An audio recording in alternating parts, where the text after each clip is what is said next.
Welcome to a Fish Out of Water podcast. This is your host, Richard Lipman. Today we're interviewing Casas Broda and Anaí Tirado Miranda. This podcast is sponsored by Demode Records. Okay. Hi, who are you? What do you do? I'm Ana Casas Broda. I run a project called Hydra. It's a project, a platform, photography platform in Mexico City. We have workshops, a bookstore, and we have a program that works with authors to produce their books with editors, designers, and artists from all over the world. So this is the part of Hydra. This is a space we have in Mexico City, and from that program we started a publishing project, which is this one. Each book is completely different because what we do is to encourage authors to do their own edition and to work with materials, to make a lot of experimentation. And one question. Yeah. How long should I speak? 10 minutes. Okay, because I don't know, so I feel like I'm rushing. Yeah. You want me to start again? 10:15. No, that's okay. Okay. One thing, how do you get the funding and the support for this kind of project? We don't have any kind of support. You don't have any support? Who owns the building? It's my house. Oh, it's your house. You do it in su casa, right? In su casa. Which neighborhood is that?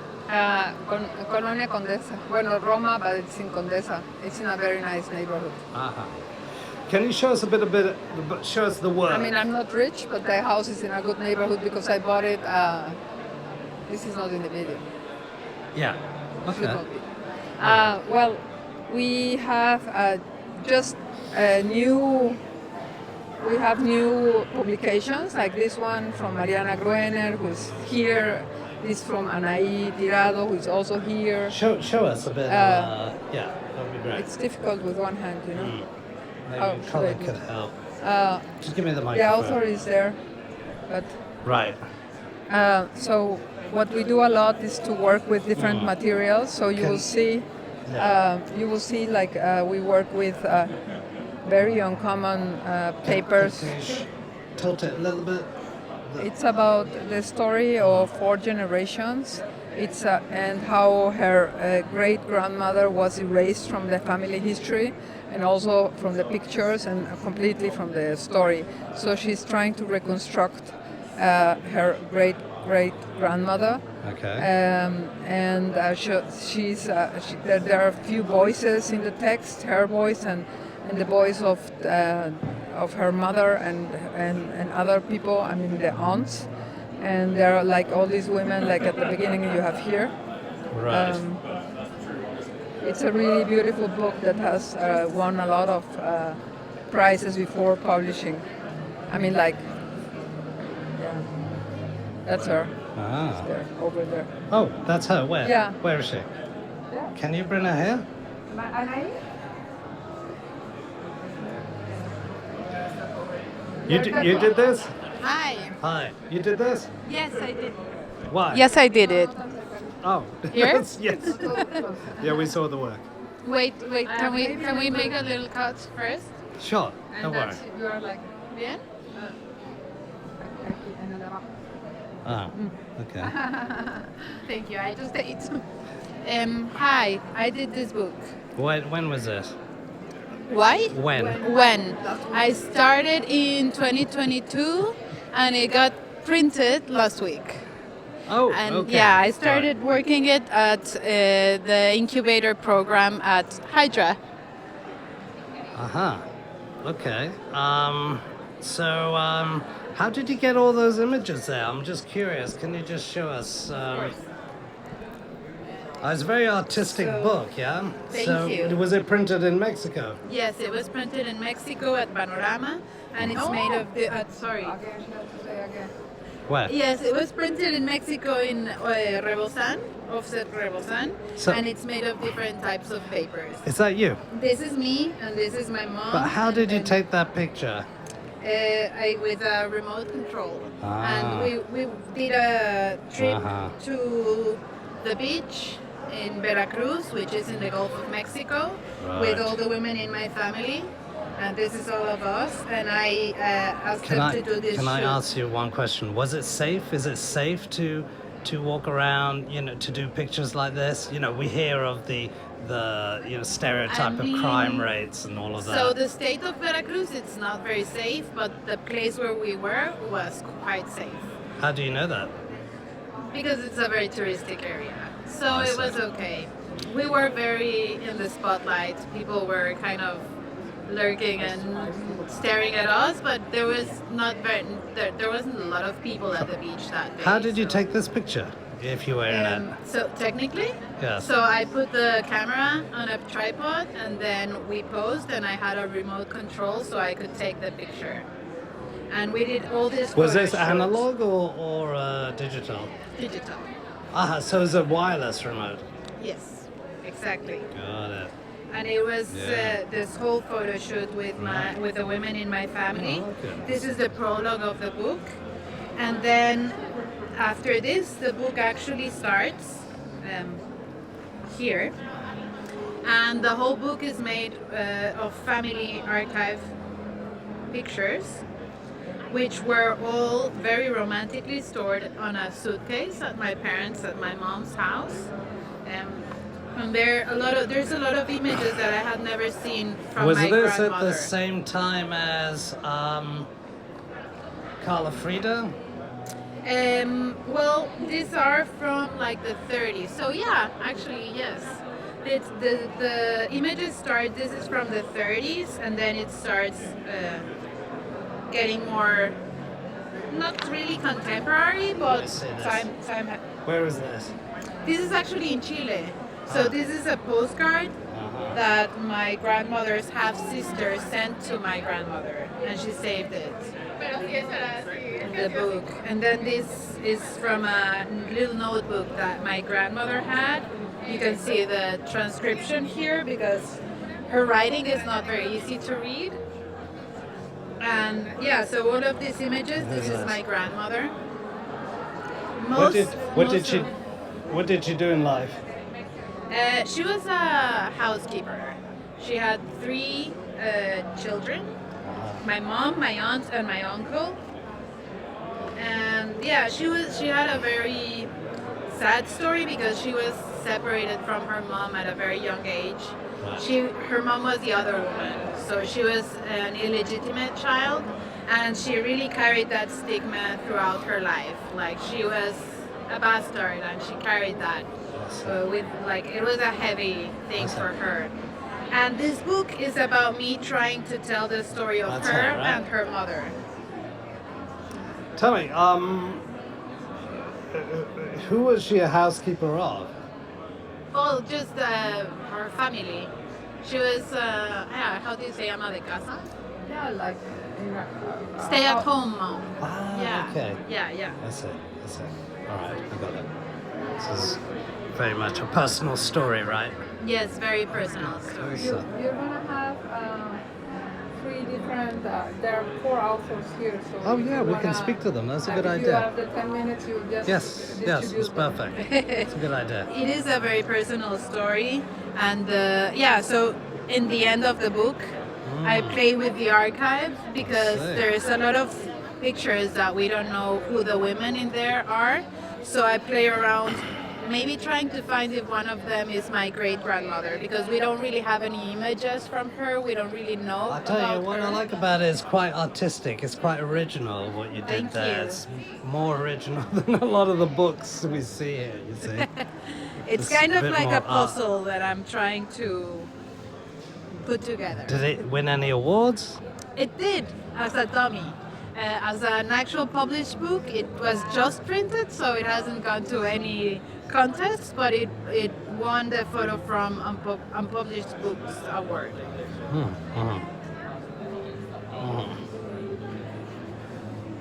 Okay. All right. And then in this little booklet, I play with AI. AI, right? Sorry, yeah, AI. Trying to give my great grandmother a face, and also playing with like a made up story. What if my grandmother and her mother had never been separated, and they had aged together? So this is my grandmother, and this could be my great grandmother, according to AI at least. Yeah, and that's it. And then the epilogue comes.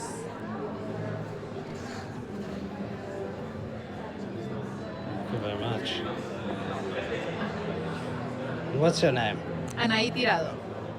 Thanks. Do you want to say your name? Say you're doing a podcast for a Fish Out of Water podcast. A podcast for what? A Fish Out of Water podcast. Fish Out of Water. So hi, I'm Anaí Tirado, and this is a podcast for Fish Out of Water. You want to say that in Spanish?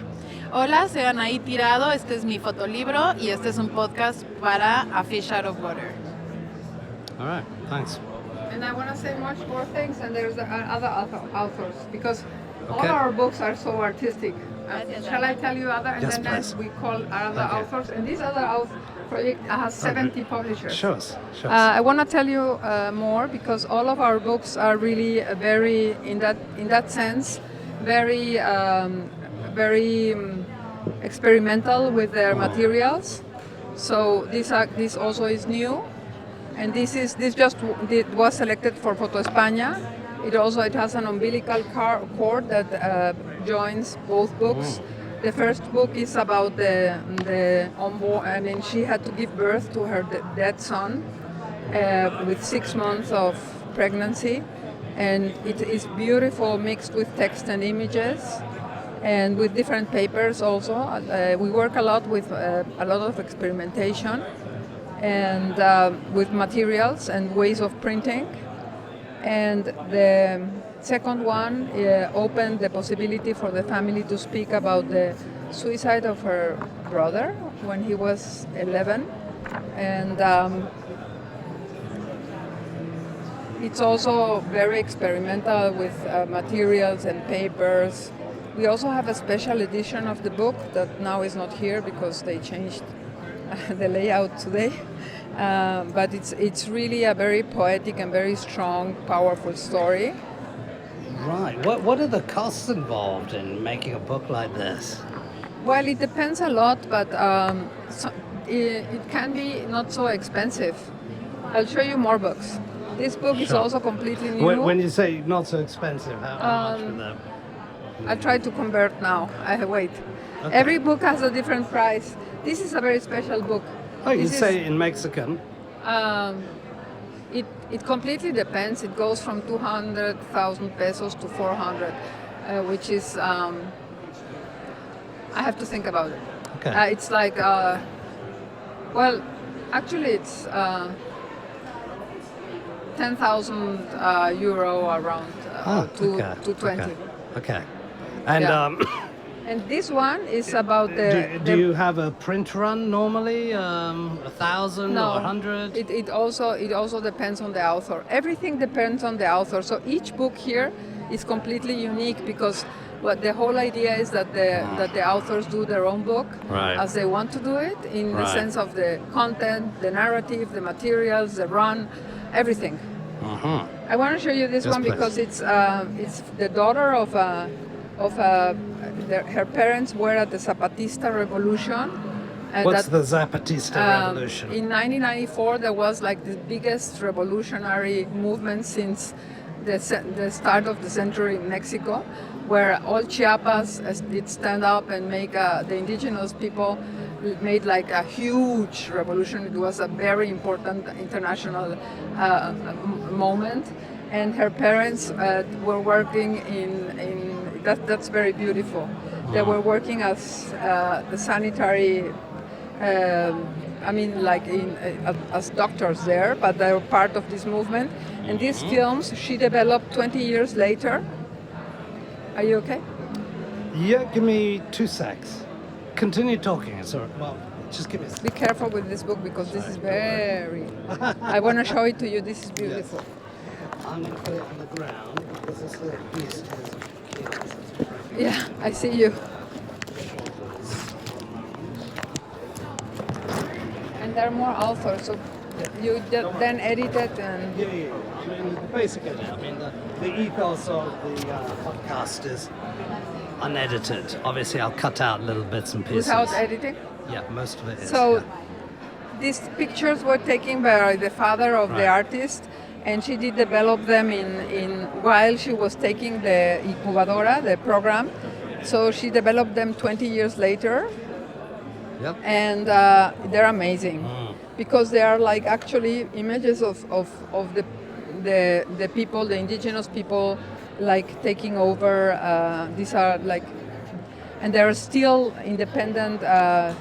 I can see lots of guns here. Is that correct? Yeah, because they did really make it was like a big movement. Okay, and these all, are the revolutionaries, right? Yeah, Basically, and all zapatistas. national, I mean international press was there, all ONGs, and she tells the story from her point of view. She was a child and she was carried as a child to all these communities where her parents would be working in health. And it has a lot of different papers, and it's beautiful because it has to do with the this is like a very rough paper, like the one in Anaís. This book is from Gabriela Garcia Rivas, and I think it's a very special book because it tells a story that has never been told from this point of view, and in a very experimental and beautiful way. So these are really indigenous populations. What is that over there? Well, there are What's because they're going on making they do this their own rituals. You know, Mexico is a country in Latin America that has the most biggest population of indigenous people. There are 68 still living indigenous groups, and they still have their own language, their own social organization. It's very important. So this is something that has not changed since 1500, which was a conquest. So Conquest of who? Spaniard. So you're related to the Spaniards? Is that the direct The lineage? Spaniards, I mean, like the English people did invade India and all the other countries. The Spaniards did invade all Latin America, except Brazil, the Portuguese guys. Right. You know that. It's good for our audiences. Give them a history lesson. Yeah, really. And this is when it came out in the newspaper. Right. So it's 1994, and that was a time when. And this is the Zapatista like manifest. And then she goes on reflecting because she reflects from a very personal point of view, which is very unusual. This is that's how they are. Let me see. They are normally. Okay, yeah, I see. And now she's still. What's interesting is that now, as a young woman, she still works. That's her. She's still working with in the Zapatista autonomous communities. Well, what's happened there? They're midwives, and they're telling people how to take out the placenta and how to cut it. And these are indigenous women with these amazing dresses in indigenous places that are autonomous, and she works for ONGs. So you cannot see their faces because it's prohibited to show them. Because there are still, there is still a war against Zapatismo. So you said 68. What do you mean? 68%?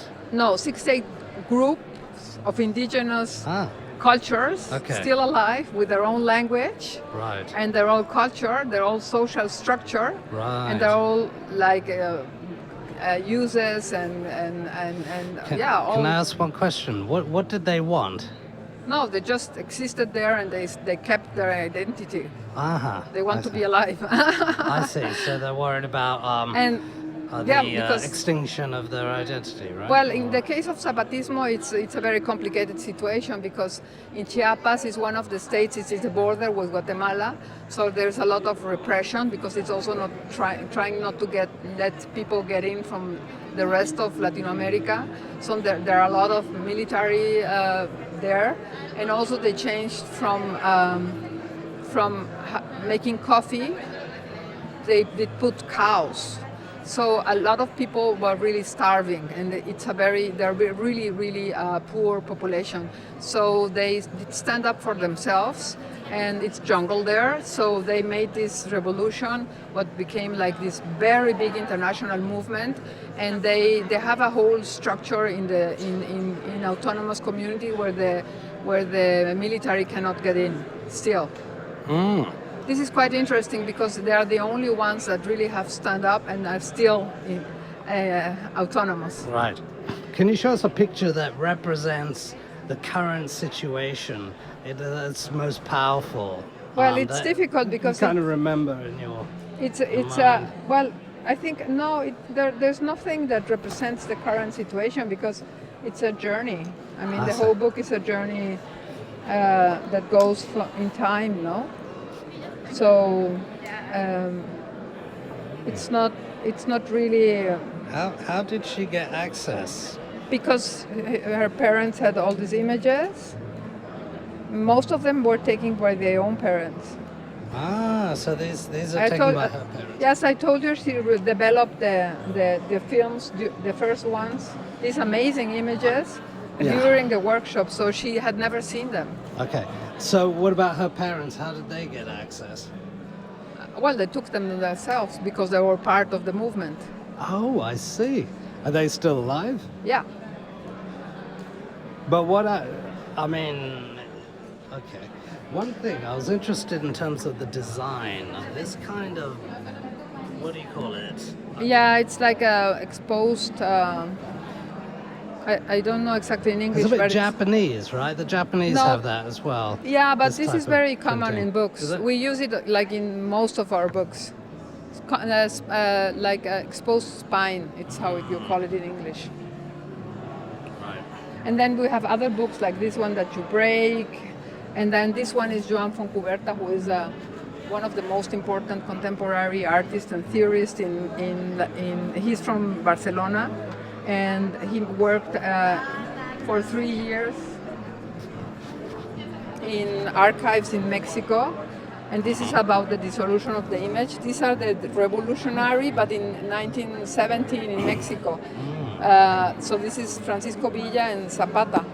And it's made Who were they were the revolutionary then. They changed, I mean, they made the Mexican Revolution in 1917.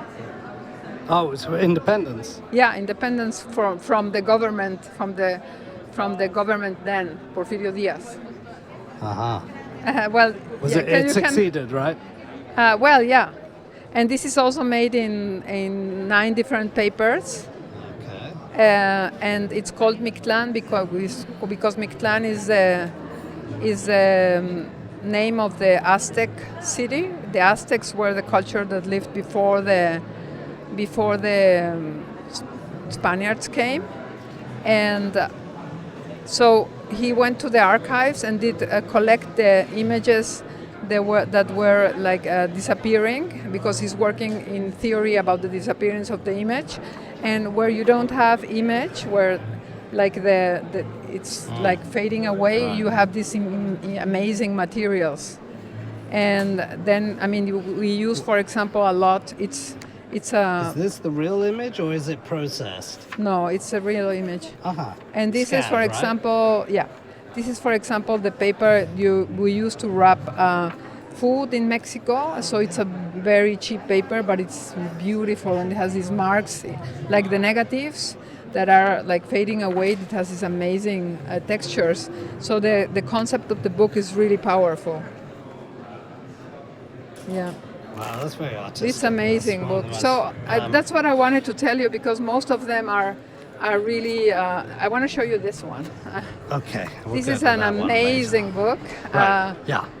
This is it's going to be difficult if you don't Yep. hear the Don't worry, don't worry. microphone. Thanks, It's called sorry. Absence by Maricel Yeah. Huertal, and it's 3 stories about absence. The first one, she did win the Eugene Smith Award with its series. It's about a young woman that was kidnapped in Veracruz and disappeared. She never appeared again. Veracruz. Where's Veracruz? The same place that these were naked in the Ah. Veracruz is in Mexico, Is is a that state. the north, south, or east? I don't know exactly. It's like on the coast. I'm not very good with north and Okay. south. But these are the parents, and at the end, I mean, they really got a good relationship with her and that's the artist, gave her the dress and the last self-portraits of her daughter and her poems. And so she worked with the family, and the father did write a text about the disappearance of women in Mexico. Is this common? Yeah. Why? Really, because there's a lot of violence in Mexico, and there are a lot of women that get kidnapped and disappear. It's a very tremendous, strong problem. I see. And the second story is also about absence. So the first time she decided to quit her job as acquaintant, she decided to also go for the first time out of Mexico, and she went to an Airbnb in Cuba. And the family has had a daughter in exile, so she was like feeling the void of somebody. So they told her, "You're going to be our daughter for 1 week." And the last story is a story about herself. So that's what gives like completely the sense of the book, because why she is so driven to the theme of absence, no? And how they grew her up. family, right? That's her and her siblings, how they grew up really poor. And then they start to remember like the absence of the father, who was there but not really present. And her sister remembers how an aunt did abuse her, and so it becomes all of our books are a kind of a very intense process for the artists, because they work a long time on it. Show us this one over here. What's this? I have others Yeah, that we'll I go. like We'll more. go to that one, of course. The Mexicanas is made by Paola Bragado. She's a Spanish artist, but she lived in Mexico for many years, and it's made in a club, very known club that's called Barba Azul, and these women are there featured as the women that get like for a cheap dance with people, and she does teach them yoga while they were teaching her how to dance. And at the same time, this is analog. She did take images from the city, and there were like overlaps of negatives of Mexico City, and it's a way of giving an idea of her perception of Mexico City. Where are these taken? These are taken in in this club called Barba Azul that is very well known, and the rest of them in the streets of Mexico, like everywhere around.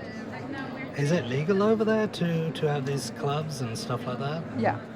Okay. I mean, this is not prostitution, but because it's about dancing with the customers for like they pay a chip and then they dance with them. I want to show you Yes, this please. one. This is also a very unusual book. It's called Mushe, because Mushes is a community in Oaxaca, around Oaxaca, and it's since ancient time, before the Spaniards came in 1549. Oh wow! Men- Look at that. Men they're called mushes, and they're men that have the role of a woman in the society, and they're completely accepted. So the photographer worked for more than 8 years on this project, because he's from that community, that's him, and it's a quest about his own identity. So because he's gay but not mushe, and being mushing has an implication in the society, in the sense that they have to fulfill a certain role. That's him again.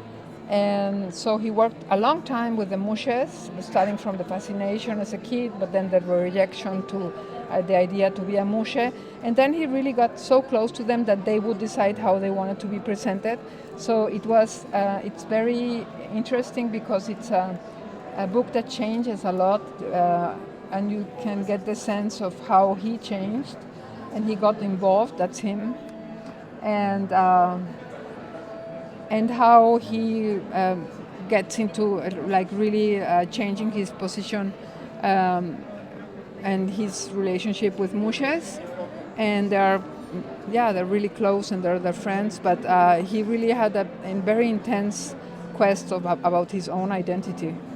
This book won a lot of prizes and is sold out, almost sold out. Then we have other little things. I'll just show you, like this one. From Sarai Ojeda. He's Nelson Morales. Sarai Ojeda, that has like texts here and like images here, and then the body of the book is here. And this I'm going to show you just that you get an idea. And here you have text. So it has very playful in their shapes. And this is also very important this is very important. It's about all the garbage that comes with the tides to the beaches in Mexico, and the author did collect them and work with it. This is a special edition because it has this weird double print, and the material is made from this recycled material, and each book has a piece of garbage. And this one is from one artist from San Cristobal de las Casas, Chiapas, this is something that happens since since the conquest, and since 1549. And these monsters go every September 22 and dance on the streets following the Mercy Virgin. And the more sins the person has, the more bigger the monster is. And it's amazing. So he's very close to them because he is from there, and he has a beautiful, very personal text. But it's something that has to do with how the Catholic religion and the indigenous religions melted in Mexico, which is very important, and it's also amazing, no? And the other book, ¿Se fue Mariana? Oh, this one here was very interesting. This is from a very... ¿Se fue Mariana? Because the other author is there, but I'll show you. Okay. This is from a classical, we only have 2 books from deaf people. Right. Manuel Alvarez Bravo is for the Mexican photographer. So we did this book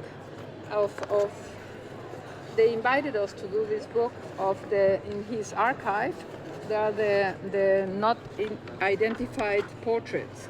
Since he is the most famous Mexican photographer, and he did portrait Paul Eluard and Frida Kahlo, everybody, no? Since he was the guy who made the portraits of everybody in Mexico, in the archive they had non-identified images. That's him, and they made this book and a show where people could put to identify them, and then it would go into a website. It's beautiful, yeah. Yes. It's a classical. Wow. Yeah. Thank you for listening to a Fish Out of Water podcast. Should you have any questions, comments, or suggestions, please get in touch. This podcast is sponsored by Demo Day Records.